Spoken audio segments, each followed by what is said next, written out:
बिस्मिल्लाहिर्रहमानिर्रहीम। Surgery lecture number 45। तो intestinal obstruction हमने स्टार्ट किया है। डायनामिक ऑब्स्ट्रक्शन हमने डिस्कस किया। डायनामिक ऑब्स्ट्रक्शन वो है जिसमें फिजिकल कोई ऑब्स्ट्रक्शन हो, मतलब एडहेशन हो, एट्रीजिया हो और इसके साथ साथ volvulus intussusception. These are the example of dynamic obstruction. तो आज हम डिस्कस करेंगे adynamic obstruction. Adynamic obstruction वो है जिसमें तो कोई फिजिकल ऑब्स्ट्रक्शन न होगी, लेकिन wall of the intestine contract इसमें नहीं हो सकते। तो इसमें फर्स्ट जो है तो वो है कंजेनिटल मीगाकोलॉन। कंजेनिटल मीगाकोलॉन और कंजेनिटल मीगाकोलॉन का दूसरा नाम है हर्शस्प्रंग डिजीज। उसको दूसरा नाम क्या है? हर्शस्प्रंग disease.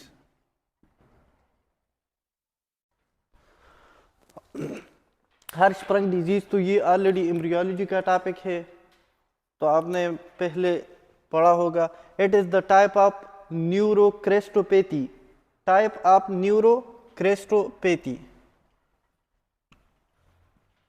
न्यूरोक्रेस्टोपैथी।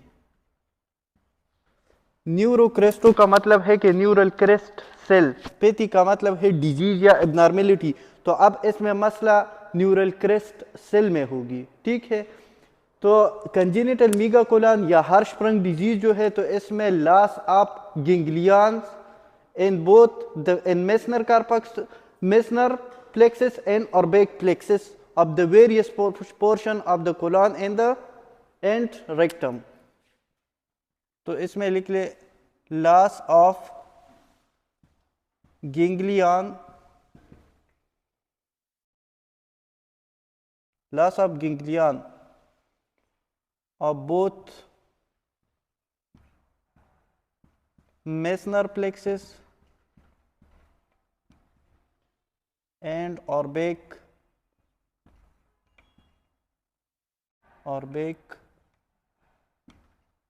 plexus of various portion of colon and rectum. अच्छा, एक बात तो याद रखिए कि ऑर्बिक प्लेक्सस हमने जीआईटी की कौन सी लेयर में ऑर्बिक प्लेक्सस होती है? मस्कुलर लेयर में। थर्ड लेयर जो है एक म्यूकोजा, सब म्यूकोजा और फिर मस्कुलर लेयर में क्या है? ऑर्बिक प्लेक्सस। और मेसनर कार्पस का मेसनर प्लेक्सस सब म्यूकोजा में होते हैं। अब देखो, अगर ऑर्बिक प्लेक्सस में कार्डिया इक्विलिब्रियम था ना, तो इसमें मसला था ऑर्बिक प्लेक्सस में, तो इसकी वजह से वो फिर रिलैक्स नहीं हो सकते। अब अगर कोलन में इस तरह मसला हो, ये क्या है? कोलन, और यहाँ पे ये सेल इस तरह एब्सेंट है, तो फिर अगर फूड आएगी कोलन में, इस तरह फूड आएगी कोलन में, जो भी कंटेंट है तो फिर स्टमक से पास होकर स्मॉल इंटेस्टाइन कोलन में आएगी। लेकिन अब इसमें ये मेसनर का ऑर्बिक प्लेक्सस नहीं है, तो ये अब रिलैक्स नहीं हो सकते, तो पेरिस्टालसिस मोमेंट नहीं होगी, तो मेकोनियम पास नहीं होगी। सिंपल है। लॉस ऑफ गैंग्लियन अगर इसमें नहीं है, मतलब ऑर्बिक प्लेक्सस एब्सेंट है, तो फिर ये रिलैक्स हो सकते हैं नहीं, तो ये पुट तो कोलन में आएगी, तो कोलन की क्या होगी? डिस्टेंशन। तो हम अगर इसकी एक्सरेस करें तो फिर ये कोलन किस तरह नजर आएगी? डिस्टेंडेड, ठीक है। अच्छा, ये तो सिंपल है। इसमें लिख ले मोस्ट कॉमन जो ये गैंग्लियन है, तो ये मिसाल के तौर पर ये इस जगह पे एब्सेंट है, फिर ये नॉर्मल है, फिर एब्सेंट है, तो जिस जगह पे एब्सेंट है तो उनकी वो जगह कोलैप्स होगी। ये ज्यादातर रेक्टम में होती है, तो इसमें लिख ले मोर कॉमन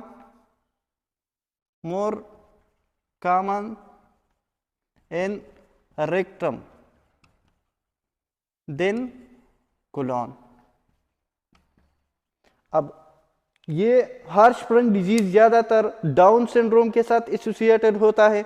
मतलब जो डाउन सिंड्रोम पेशेंट होते हैं तो इन बच्चों में हार्शप्रंग डिजीज भी पाया जाता है। Not necessary that they will be present in the down syndrome, but ज्यादातर जो हम इन्वेस्टिगेशन करते हैं तो इन लोगों को डाउन सिंड्रोम भी होती है और हार्शप्रंग डिजीज भी। तो इसमें लिख ले एसोसिएशन, एसोसिएशन में वन डाउन सिंड्रोम,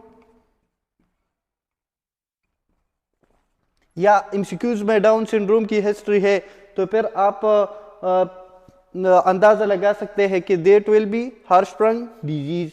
और दूसरा ये MEN 2A is greater than MEN 2B। Multiple endocrine neoplasia 2A में इसकी चांसेस ज्यादा है, इसकी एसोसिएशन ज्यादा है मल्टीपल एंडोक्राइन न्यूप्लीजिया 2B के बनिस्बत। अब ये हार्शप्रंग डिजीज में क्लिनिकल फीचर क्या होगी? क्लिनिकल फीचर में एब्डोमिनल डिस्टेंशन होगी एक। अगर ये रिलैक्स नहीं हो सकते और फूड और ईयर लिक्विड जो भी है यहाँ पे आएगी तो ये जो प्रॉक्सिमल पार्ट है तो proximal part two the proximal जो पार्ट है तो इसकी डिस्टेंशन होगी। तो एब्डोमिनल डिस्टेंशन, एब्डोमिनल डिस्टेंशन, ठीक है। अच्छा, दूसरा इसमें क्या होगी? कंस्टिपेशन हो सकता है, कंसिस्टेंट क्रॉनिक कंस्टिपेशन, लेकिन ये लेट स्टेज में होगी। फर्स्ट इसमें क्या होगी? एब्डोमिनल डिस्टेंशन इसमें हो सकते हैं। फर्स्ट तो ये लिख ले, मोस्ट कॉमन जो एमसीक्यूज में देते हैं तो failure to pass meconium, failure to pass meconium. अब देखो, मिकोनियम को पास करने के लिए the first time to stool pass by neonate is called meconium. अब अगर ये पेरिस्टालसिस मोमेंट नहीं है तो स्टूल पास होगी नहीं, तो फेलर टू पास मिकोनियम। दूसरा एब्डोमिनल डिस्टेंशन लेट स्टेज में, लेट क्रॉनिक कंस्टिपेशन।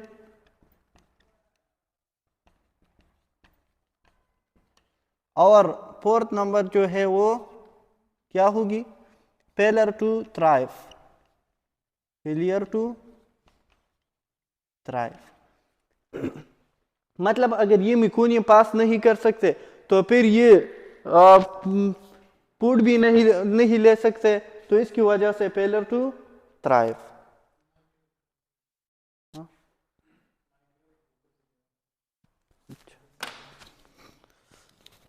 इसके लिए हम क्या करेंगे? इसके लिए हम डिजिटल रेक्टल एग्जामिनेशन। अब देखो यहाँ पे किस तरह पता चलेगा कि ये वाल्वुलस है, इंटरसेप्शन है या हार्शप्रंग डिजीज है? अगर digital rectal examination entering the digit into the rectum, अगर गश ऑफ स्टूल कम आउट, मतलब अगर स्टूल पास हो जाए तो कोई फिजिकल ऑब्स्ट्रक्शन नहीं है, वाल्वुलस नहीं है, इंटरसेप्शन नहीं है, तो that would be Hirschsprung disease. Simple.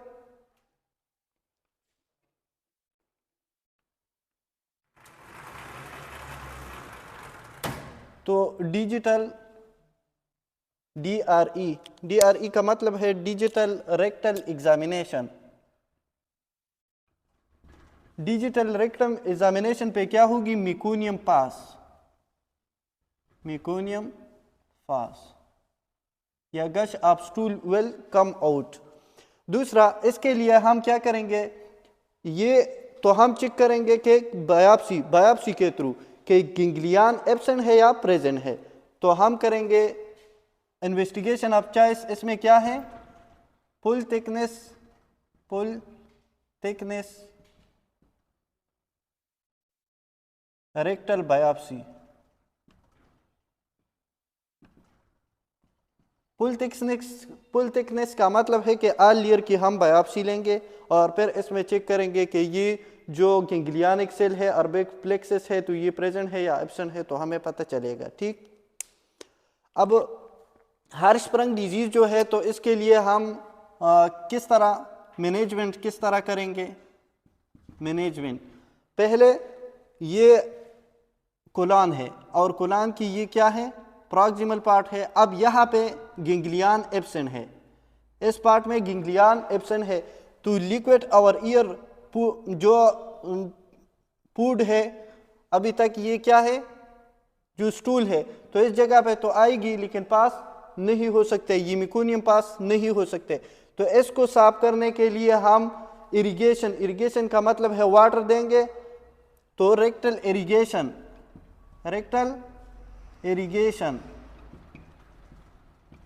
और इसके साथ साथ ये साफ करेंगे। तो rectal irrigation plus the rectum with saline, एक, या इसमें लिख ले इवाक्वेट का मतलब है खाली करना, इवाक्वेट द ट्रैप वेस्ट, सिंपल। तो फिर ये जो एब्डोमिनल डिस्टेंशन है और ये तो फिर ये कम होगी। ठीक, दूसरा इसके लिए हम सर्जरी करते हैं, दो टाइप की इसके लिए सर्जरी करते हैं।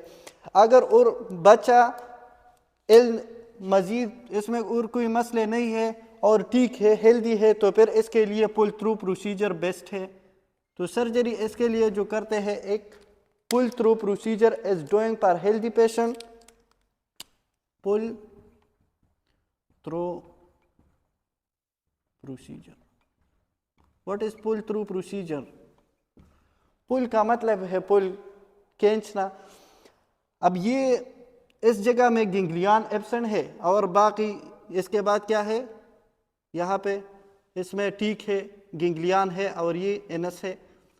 तो हम ये जिस पार्ट में गैंग्लियन नहीं है इसकी रिसेक्शन करेंगे और जो प्रॉक्सिमल पार्ट है इसको पुल करना और एनएस के साथ अबाउट द एनएस इसको अटैच करना, तो it is pull through procedure. Simple है। अच्छा, पुल थ्रू प्रोसीजर अगर एल पेशेंट है, एल है तो फिर इसके लिए स्टोमी, एक तरीका तो ये है। दूसरा स्टोमी हम या तो इलियोस्टोमी करेंगे और या colostomy. What is ileostomy and colostomy? अब देखो ये इस तरह प्रोसीजर है, मिसाल के तौर पर कोलन में ये गैंग्लिया एब्सेंट है, तो फर्स्ट पार्ट इज ड्यूडिनम, फिर ड्यूडिनम के बाद ज्यूजिनम, फिर इलियम और इलियम के बाद सीकम। हाँ, सीकम कोलन। तो नॉर्मली तो हम colon is use for large intestine. तो अब देखो अगर हम इस जगह में मसला है, इसमें मसला है सीकम में, अब ये तो लार्ज इंटेस्टाइन है लेकिन इसमें गैंग्लियन नहीं है, तो ये रिलैक्स नहीं हो सकते। ठीक है, ये रिलैक्स नहीं हो सकते, तो एल पेशेंट में हम ये इस तरह रिसेक्ट करते हैं, कट कर देते हैं। स्टोमी का मतलब है ओपनिंग, तो हम ये ओपन कर देते हैं और एब्डोमेन के बाहर ये अटैच कर देते हैं, तो फिर पुट पास होगी। और ये जिस जगह पे ये डिजीज इंटेस्टाइन है तो कुछ दिनों के लिए ये ठीक होगी, मतलब जो पेशेंट है उसके लिए तो पुट प्रोवाइड होगी। जब ये ठीक हो जाए तो हम इसकी रिसेक्शन करेंगे, दोबारा इसको एनास्टोमोसिस करेंगे। तो इसको कहते हैं 2 स्टेप प्रोसीजर। ये 2 स्टेप प्रोसीजर है। अब ये तो हमने इलियम को ओपन कर दिया, इलियम को डायरेक्टली एब्डोमेन से बाहर कर दिया। अगर कोलन को बाहर कर दे तो फिर कोलन, और फिर ये कुछ दिनों के बाद अटैच करेंगे। तो ये क्या है? 2 स्टेप प्रोसीजर। 2 step procedure.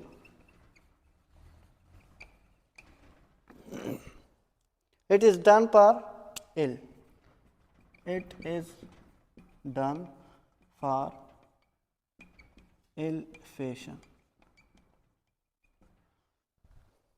पुल थ्रू प्रोसीजर तो सिंपल है, पुल थ्रू के हम रिसेक्शन करेंगे, पुल करके और दोबारा इसको अटैच करेंगे। इसमें हम पहले जो वो इंटेस्टाइन को बाहर ओपन कर देंगे, उसकी पूट तो पास होगी एब्डोमेन के थ्रू। हम इसके अगर पिक्चर देखें गूगल पे, और फिर कुछ दिनों के बाद हम ये डिजीज इंटेस्टाइन को रिसेक्ट करेंगे और दोबारा इसको अटैच करेंगे।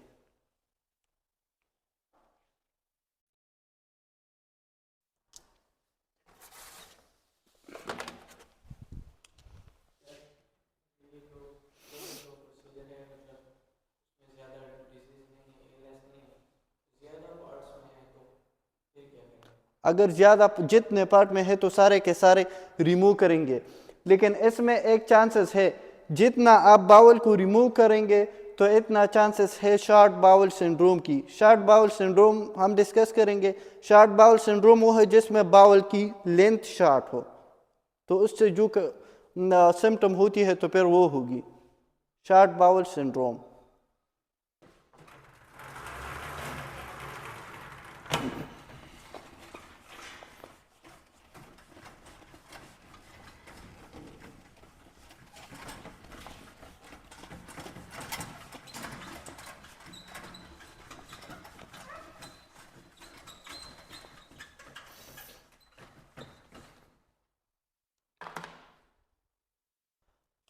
Congenital, it is the type of neurocristopathy. Neurocristopathy का मतलब है कि ये न्यूरल क्रेस्ट सेल से गिंगलियान बनते हैं। बोलिए मेरे से। हाँ, दूसरा जो है तो वो मेजेंटेरिक इस्कीमिया। क्या है? Mesenteric ischaemia. Mesentery is the word use for intestine. तो वो ब्लड वेसल्स जो इंटेस्टाइन को ब्लड सप्लाई कर देते हैं, तो उसका नाम क्या है? मेजेंट्री।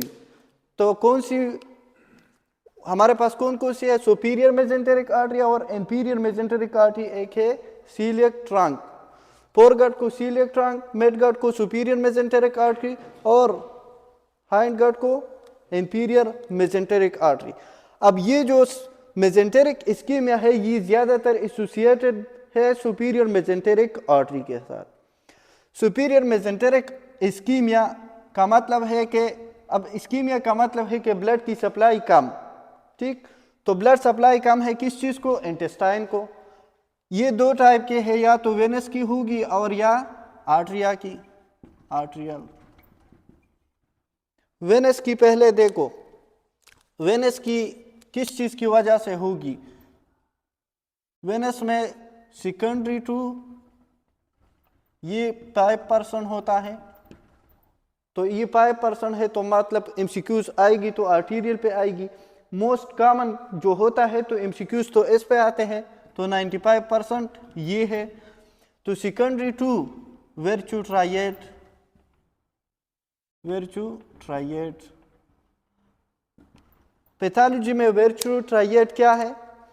वर्च्यू ट्राइएड वो होता है, मिसाल के तौर पर थ्रम्बस क्यों बनते हैं? थ्रम्बस क्यों बनते हैं? क्लॉट।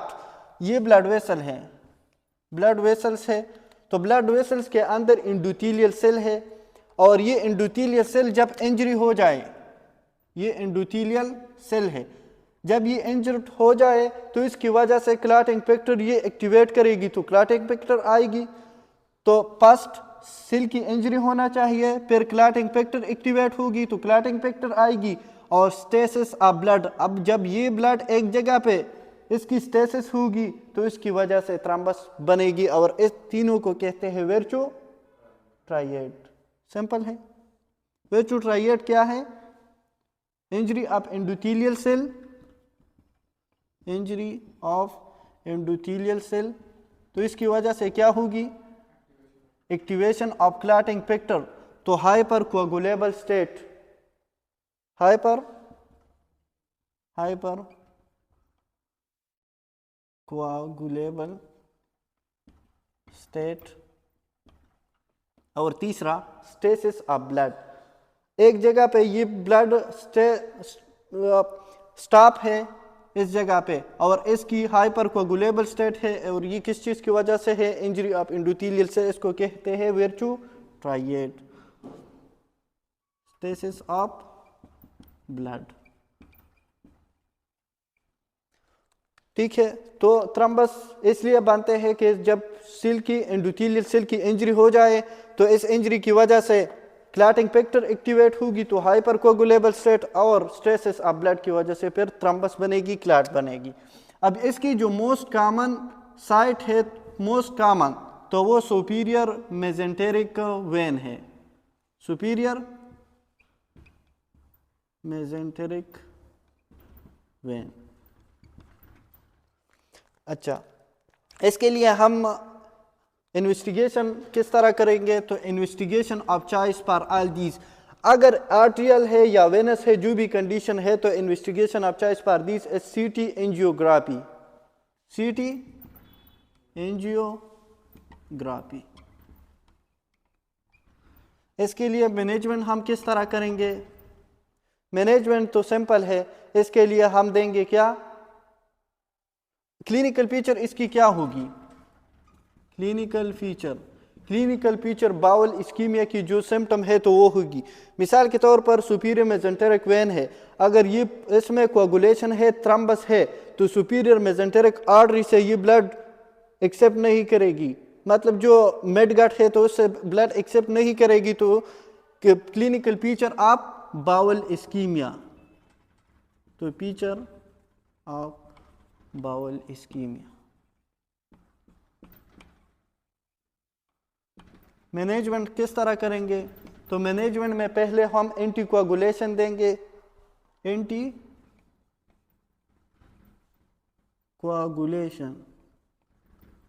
एंटीकोगुलेशन कौन कौन सी है? Heparin, warfarin etcetera. दूसरा, इसके लिए हम ये यहाँ पे ये ब्लड वेसल है, इसमें थ्रम्बस है, तो इसके लिए अगर हम वेजोडाइलेटर दे तो फिर ये इसकी वेजोडाइलेशन होगी, ब्लड फ्लो होगी, तो वेजोडाइलेटर देंगे। और इसके साथ साथ थर्ड नंबर, अगर इस जगह की ये इंटेस्टाइन की इस पार्ट की गिंग्रीन का मतलब है अगर ब्लड सप्लाई की वजह से टिश्यू की निक्रासिस हो जाए तो इसको गिंग्रीन कहते हैं, तो गिंग्रीनस बावल की हम रिसेक्शन करेंगे, उसको रिमूव करेंगे, रिसेक्शन एप गिंग्रीनस बावल।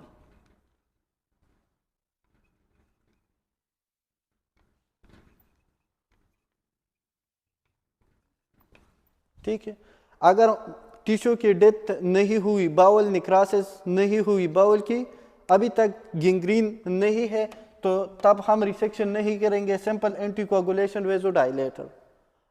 रिसेक्शन हो गई है तो फिर गिंग्रीनस बाउल है तो फिर रिसेक्शन करेंगे। आर्ट्रियल की हमारे पास फिर दो टाइप है, आर्ट्रिया या तो होगी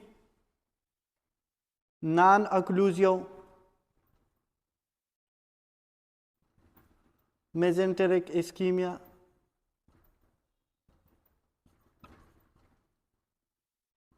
और अक्लूसिव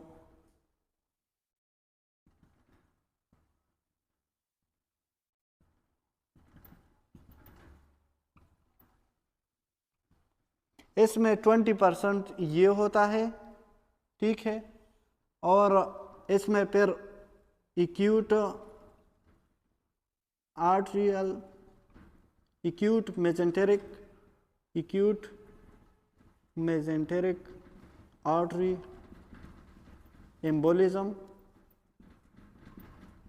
और एक्यूट मेजेंटेरिक आर्टरी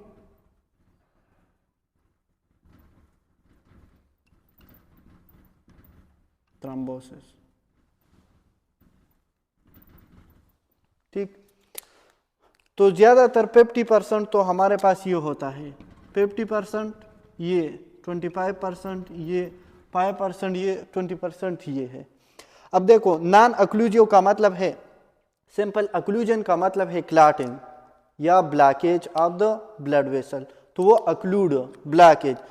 अब ये ब्लड वेसल है, ब्लड वेसल्स, इसमें कोई क्लॉट आ जाए और ये वेसल को ऑब्स्ट्रक्ट करे तो इसका मतलब है अक्लूडेड द आर्टरी, तो ये नॉन अक्लूडेड, मसला आर्टरी में नहीं है, तो मसला कहाँ पे है? ये जो होता है तो कंजेस्टिव हार्ट फेलियर की वजह से होता है। किस चीज़ की वजह से? कंजेस्टिव हार्ट काज में लिख ले, congestive heart failure. Congestive heart failure क्या है? Heart failure, congestive heart failure का मतलब ये है सिंपल, ये हार्ट है, हार्ट की पोर चैम्बर है और ये सुपीरियर और इंफीरियर वेना केवा से ब्लड लेता है। अगर ये राइट आर्टरियम है, राइट आर्टरियम, ये राइट वेंट्रिकल, अगर हार्ट की लेफ्ट साइड में मसला है और ये सुपीरियर और इंफीरियर वेना केवा से ब्लड एक्सेप्ट नहीं कर सकती, तो इसका मतलब है ये ब्लड कहाँ पे होगी? वेन में। इस कंडीशन को कहते हैं congestive heart failure, congestive heart failure. अब अगर ये हार्ट से ब्लड नहीं ले सकती तो फिर इसका मतलब है कि फिर मेजेंट्री में ब्लड सप्लाई कम होगी।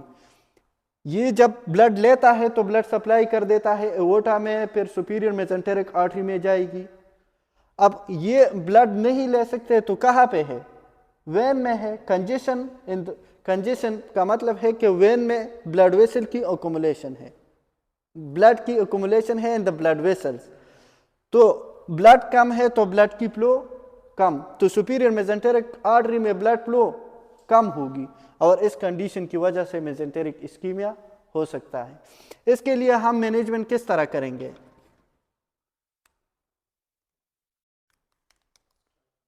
इसमें हार्ट में मसला है तो हार्ट के लिए हार्ट की फोर्स ऑफ कंट्रैक्शन को कम ज़्यादा करेंगे, तो इसके लिए बेस्ट आयोनोट्रॉप देंगे। आयोनोट्रॉप एक है क्रोनोट्रॉप, क्रोनोट्रॉप हार्ट रेट को इंक्रीज कर देता है, आयोनोट्रॉप फोर्स ऑफ कंट्रैक्शन। ये तो कंट्रैक्ट नहीं कर सकता, अगर ये कंट्रैक्ट कर सकता है और ब्लड की वॉल्यूम को इजेक्ट कर सकता है तो फिर ये एक्सेप्ट भी करेगा, तो आयोनोट्रॉप देंगे। और ट्रीट कंजेस्टिव या करेक्ट कंजेस्टिव हार्ट फेलियर, ये इसके तरीका है। अच्छा, एक्यूट मेजेंटेरिक आर्टरी एम्बोलिज्म, इसको एक्यूट मेजेंटेरिक आर्टरी एम्बोलिज्म और एक्यूट मेजेंटेरिक आर्टरी थ्रोम्बोसिस।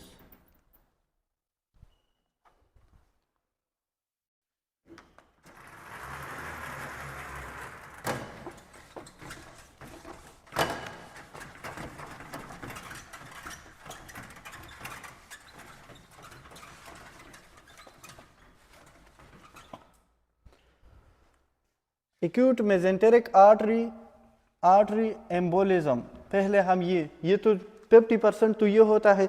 तो एक्यूट मेजेंटेरिक आर्टरी एम्बोलिज्म की जो काजेस है, ये आर्टरियल फिब्रिलेशन ज़्यादातर किस चीज़ की वजह से होती है? Arterial fibrillation.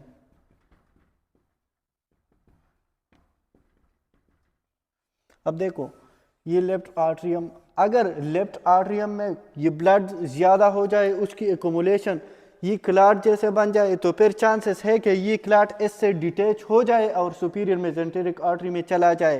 तो atrial fibrillation is the most common cause for, most common cause इसमें लिख ले MC, most common cause for acute mesenteric arterial embolism. तो एम्बुलस, इसमें लिख ले embolus from heart lodge LODGE into superior mesenteric artery. ठीक है, अब देखो इसके लिए इसकी क्लिनिकल पिक्चर क्या होगी? तो इसमें हो सकता है जिस तरह हार्ट अटैक है तो abdominal attack, abdominal attack, abdominal attack, severe sudden pain of the abdomen, sudden abdominal pain,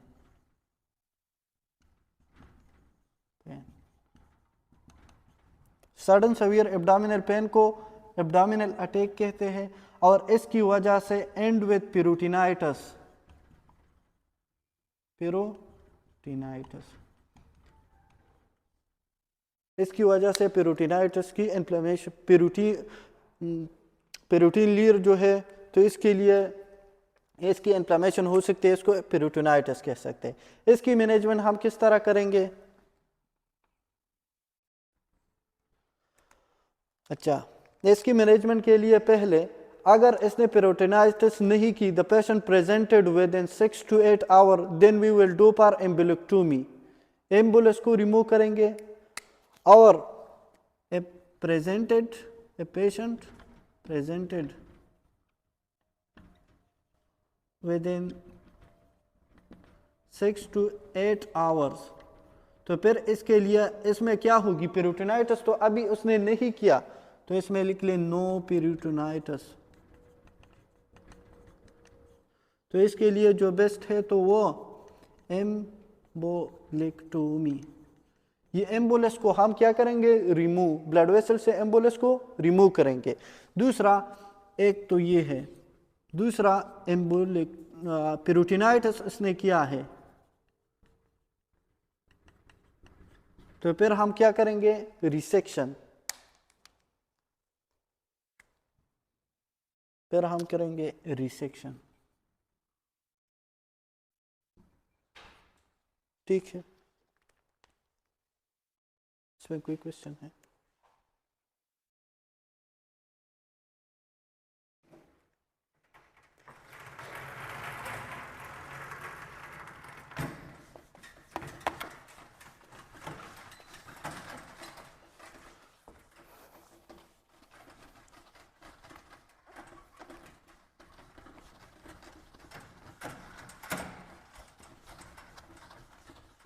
investigation of choice, जो जितने भी ये मेसेंटेरिक आर्टरी की कंडीशन है तो इन सब के लिए इन्वेस्टिगेशन लिख ले CT angiography.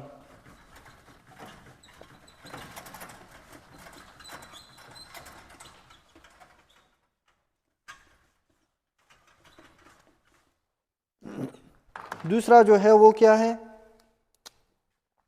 Acute mesenteric artery thrombosis. Acute mesenteric artery जो थ्रोम्बोसिस है तो ये थ्रम्बस बना है इसमें। ये थ्रम्बस किस चीज की वजह से बना है? Secondary to atherosclerosis. Atherosclerosis, atherosclerosis का मतलब है जब लिपिड की लेवल आर्टरी में ज्यादा हो जाए तो इससे भी थ्रम्बस बन सकते हैं, सेकेंडरी टू एथेरोस्क्लेरोसिस। अब इसमें क्या हो सकता है क्लिनिकल फीचर? तो इसमें bowel angina, bowel angina, angina coronary artery में अगर क्लॉट बन जाए और हार्ट की मसल को ब्लड सप्लाई कम हो जाए तो उसको एंजाइना, और इसकी सवीर कंडीशन को हार्ट अटैक। ठीक है, कंप्लीटली अगर स्टॉप हो जाए तो फिर हार्ट अटैक। इस तरह अगर बाउल को, इंटेस्टाइन को ब्लड सप्लाई कम हो जाए तो बाउल एंजाइना। तो बाउल एंजाइना, ये बाउल है, इंटेस्टाइन है। अब इसको जब हम फूड लेते हैं उसकी एब्जॉर्प्शन होती है इंटेस्टाइन में, तो इसके लिए तो ब्लड चाहिए। तो ब्लड चाहिए, ज्यादा ब्लड तब होगी जब हम मील लेते हैं, तो पोस्ट प्रेंडियल पेन होगी। बाउल एंजाइना में क्या होगी? पोस्ट प्रेंडियल का मतलब है after the meal, postprandial pain, postprandial pain. और ये 1.5 आवर से लेकर 2 आवर तक होगी। और ये 10 minutes after the meal, after meal. जब हम खाना खाते हैं तो फिर इसको इंटेस्टाइन में जाने में तो टाइम लगता है, तो 10 minutes after the meal postprandial pain होगी।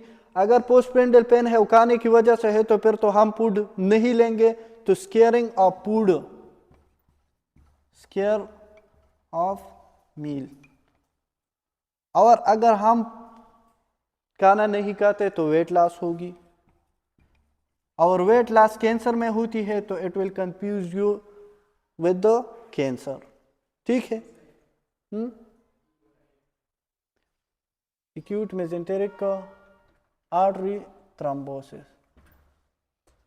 ठीक, अब इसके लिए हम क्या करेंगे? तो the investigation of choice for this is also CT angiography. अब इसमें इस्कीमिया है, एंजाइना है, तो फिर इसके लिए हम बाईपास करेंगे। तो मैनेजमेंट में बाईपास ग्राफ्टिंग।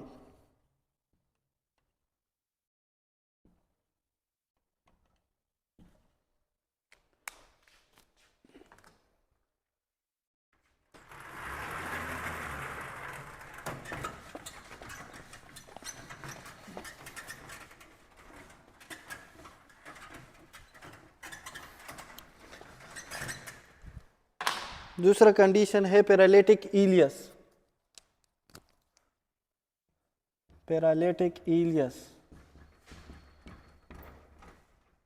पैरालिटिक इलियस का मतलब है failure of the bowel to contract, failure of the bowel to contract. जब हम एनेस्थीसिया देते हैं पेशेंट को ड्यूरिंग ऑपरेशन, तो हम उसकी जो मसल है तो वो रिलैक्स करते हैं, तो इसलिए हम पेशेंट को कहते हैं कि ड्यूरिंग ऑपरेशन या ऑपरेशन से पहले कुछ नहीं कहेंगे। तो failure of the bowel to contract, क्या उनकी पेरिस्टालसिस मूवमेंट ख़त्म होगी। जब मूवमेंट न होगी तो फिर फूड नहीं पास हो सकते। इसके लिए ये ज़्यादातर इसकी काजेस क्या है, मोस्ट तो पोस्ट ऑपरेटिव, ऑपरेशन के बाद फिर आहिस्ता आहिस्ता इसकी मूवमेंट स्टार्ट होती है, तो पोस्ट ऑपरेटिव।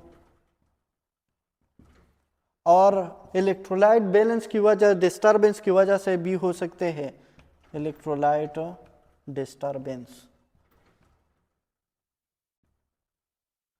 इलेक्ट्रोलाइट डिस्टर्बेंस में अगर मोस्ट कॉमन हाइपोकैल्सीमिया, हाइपोमैग्नीशियमिया की वजह से भी हो सकते हैं। अगर एमसीक्यूज में हो तो फिर हाइपोकीलीमिया आएगी, हाइपोकीलीमिया। अच्छा, इसके लिए क्लिनिकल पिक्चर क्या है, इसमें पैरालिटिक इलियस है तो ये स्टूल पास नहीं होगी, तो abdominal distension, abdominal distension. Obstipation, obstipation, obstipation का मतलब है non passage of flatus and pieces.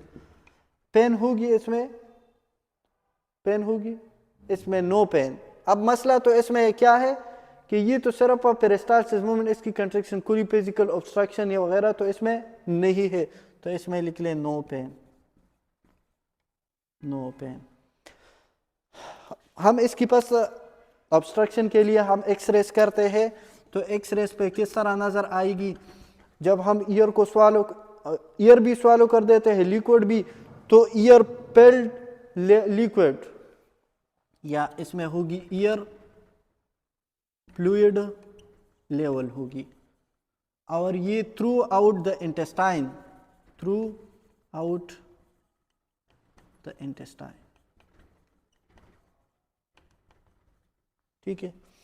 Through out the intestine मतलब अगर यहाँ पे कोई ऑब्स्ट्रक्शन है तो ये ईयर, जिस तरह ड्यूडिनल एट्रीजा में डबल बबल साइन होते हैं, ड्यूडिनल में ट्रिपल बबल साइन, अब इसमें तो कोई फिजिकल ऑब्स्ट्रक्शन नहीं है, तो ये year fluid level through out the intestine में होगी।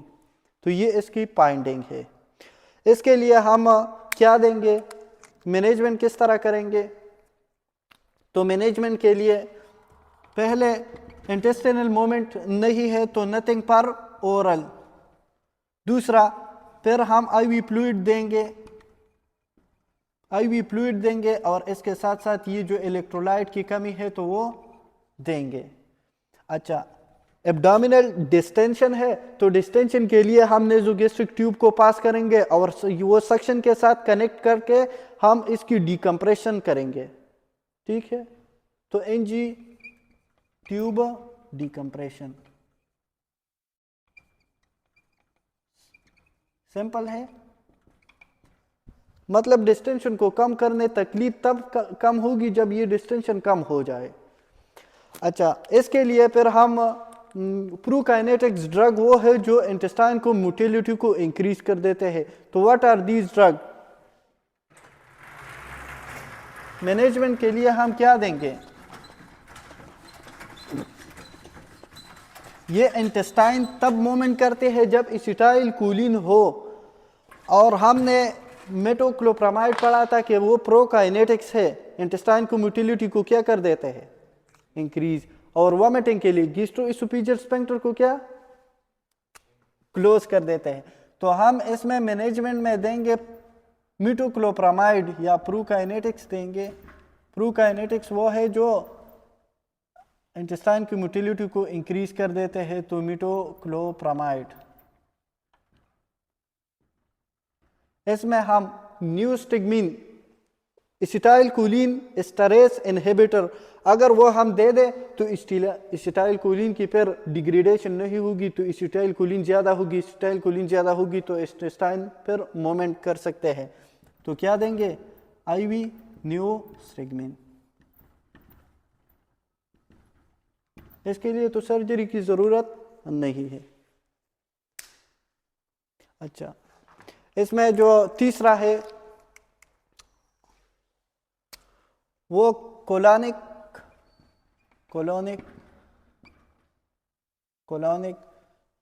सीडोकोलोनिक ऑब्स्ट्रक्शन, सीडोकोलोनिक ऑब्स्ट्रक्शन। सीडोकोलोनिक ऑब्स्ट्रक्शन का दूसरा नाम है उगलवाइब disease, उगलवाइब disease. It is simple, इसमें कोई सेम एज जिस तरह पैरालिटिक इलियस है, तो इसमें लिख ले ileus in the colon, ileus in the colon, massive enlargement of the colon without any mechanical obstruction, massive enlargement या massive dilation of colon without any mechanical obstruction। और ये भी ज़्यादातर किस चीज़ की वजह से होती है, ये भी पोस्ट ऑपरेटिव हो सकता है, इसकी भी सेम काज है जिस तरह पैरालिटिक इलियस है, लेकिन इसमें मैकेनिकल ऑब्स्ट्रक्शन नहीं, मतलब कुछ ना कुछ ये इसकी जो इंटेस्टाइन है वो फंक्शन कर सकते हैं। ठीक, पैरालिटिक इलियस में तो बिल्कुल वो मूवमेंट नहीं कर सकते हैं। अच्छा, तो इसके लिए फिर ट्रीटमेंट क्या है, तो उसके लिए भी हम न्यूस्टिग्मिन देंगे। मैनेजमेंट में क्या करेंगे, न्यूस्टिग्मिन। और पिक्चर तो सेम होगी इसकी और पैरालिटिक इलियस की। कुछ पॉइंट जो इसकी लास्ट है, इसकी पॉइंटिंग एक्सरे से।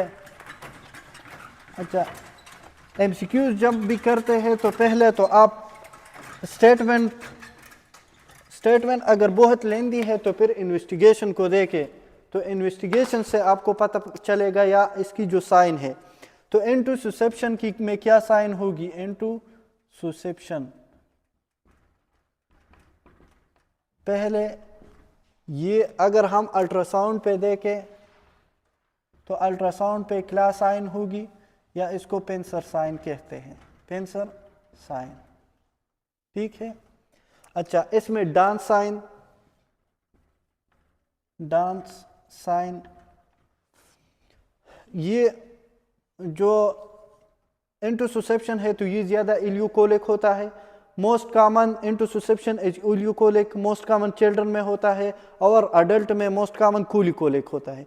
तो अब ये इलियम इस तरह गई है इस पार्ट में, तो ये इस तरह गई है इलियम पार्ट को कोलान में, तो ये डांस साइन क्या है, right iliac fossa empty, fossa empty.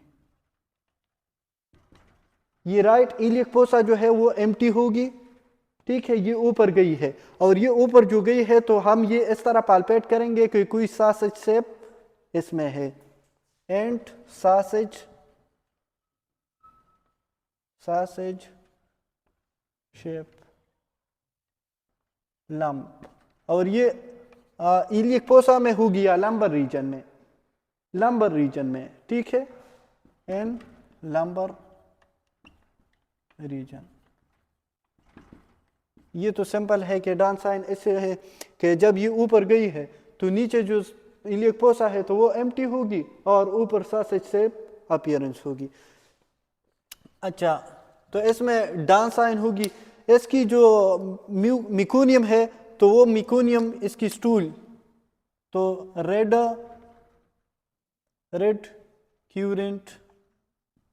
क्यूरेंट jelly meconium. ठीक है, रेड क्यूरेंट जेली मिकोनियम हो तो वो एंटोससेप्शन। अब सिग्माइड कोलान में क्या साइन होगी?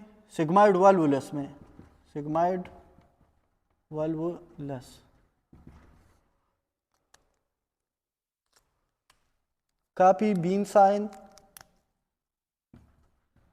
कॉपी बीन साइन और या ओमेगा साइन, ओमेगा साइन। तीसरा apple core appearance, apple core oesophageal carcinoma में एपल कोर अपीयरेंस होते हैं। तो एपल कोर अपीयरेंस इसमें कहाँ पे होगी? एपल कोर अपीयरेंस में कोलॉन कैंसर,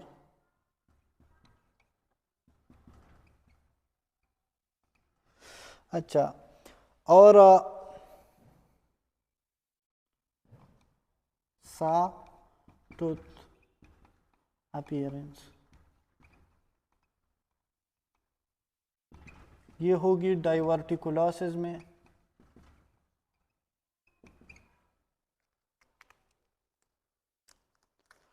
अगर एक्सरेस पे थंब प्रिंटिंग साइन हो तो वो that is the ischaemic colitis. X-rays पे अगर थंब प्रिंटिंग साइन हो, थंब प्रिंटिंग साइन, तो वो किस चीज की होगी? Ischaemic colitis. और बाकी तो आप जानते हैं कि ड्यूडेनल एट्रीजिया में डबल बबल, ज्यूजिनल में ट्रिपल बबल, लेड बैंड में भी डबल बबल, एनुलर पेंक्रियास में भी डबल बबल, वो इस तरह।